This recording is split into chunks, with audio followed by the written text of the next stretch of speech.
আরজিকর কাণ্ডে বর্ষপূর্তিতে আজ জেলায় জেলায় বিক্ষোভ কর্মসূচি এবং আগামীকাল নবান্ন অভিযানের ডাক দেওয়া হচ্ছে। সেই নবান্ন অভিযানকে কেন্দ্র করে হাওড়া সিটি পুলিশের তরফে ইতিমধ্যেই আঁটো নিরাপত্তা ব্যবস্থা। হাওড়া ফোর্সের রোড, কাজীপাড়া, সাঁতরাগাছি সহ আরো অন্যান্য জায়গায় ব্যারিকেড ইতিমধ্যেই সম্পন্ন। বিস্তারিত জেনে নেব, আমাদের সঙ্গে রয়েছেন আমাদের প্রতিনিধি রণজিৎ। ঠিক কোন কোন জায়গায় ব্যারিকেড করা হচ্ছে? প্রথমেই বলি, আগামীকাল বিজেপির ডাকা নবান্ন অভিযান, এবং সেই নবান্ন অভিযান একেবারেই হাওড়া সিটি পুলিশের কিন্তু সবচেয়ে বড় চ্যালেঞ্জ।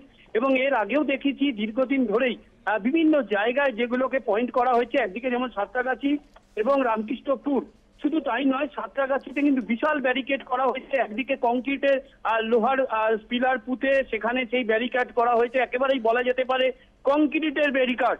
সেই ব্যারিকেড কিন্তু তৈরি করা হয়েছে এবং পাশাপাশি হাওড়া ফরসো রোডে নবান্ন থেকে ঠিক 2 কিলোমিটার দূরে ফরসো রোডের উপরে রামকৃষ্ণপুর ঘাটের কাছে কিন্তু আরেকটি বড় ব্যারিকেড করা হয়েছে, যেখান থেকে একেবারে নবান্নর কাছাকাছি যাওয়া যায়।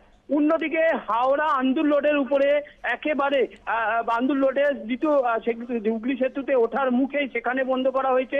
এবং বলা যেতে পারে কার্যত নবান্ন যাওয়ার যে সমস্ত রাস্তাগুলো রয়েছে সমস্ত কিন্তু একেবারে লোহার কংক্রিটের ব্যারিকেড করা হয়েছে, যেগুলো আগামীকাল সেখানে কিন্তু একেবারে বিজেপি কর্মীদের বা যারা নবান্ন অভিযানে আসবে তাদেরকে সেখানেই আটকানো হবে।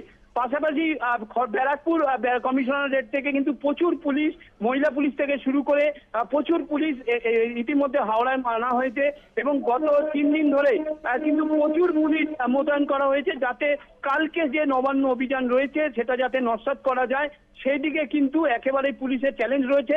এবং গত 2 দিন আগেও পুলিশ ব্যারাকে কিন্তু একটা বৈঠক হয় এবং প্রশাসনিক বৈঠক হয় পুলিশের, এবং সেইখানে কিন্তু একেবারে আঁটো ব্যবস্থা করা হয়েছে। কোনো রকমেই নিশ্চিত্র বলয় ঘিরে ফেলা হয়েছে হাওড়া শহরে নবান্ন যাওয়ার সমস্ত রাস্তা।